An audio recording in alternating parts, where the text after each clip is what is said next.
Pagkatapos mag-awol noong March 23, 2023, nagtayo ng syndicate groups ang suspect na si Abdul Patak Magid Pantakan alias Patak. Si Pantakan ay nahuli nitong Martes ng hapon sa Cotabato City matapos isilbi sa kanya ang mga warrant of arrest. Siya ay itinuturing na prime suspect sa pagpatay kay Senior Master Sergeant John Manuel Bongkawil noong December 1, 2024 sa parking lot ng City Mall.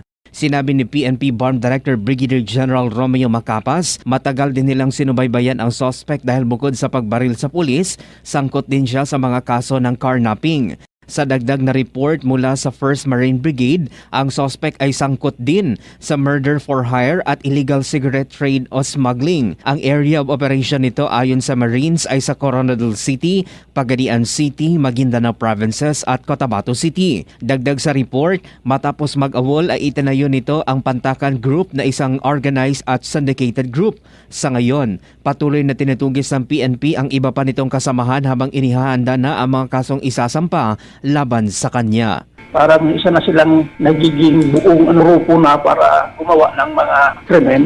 Mark Anthony Tayco, NDBC Bida Balita.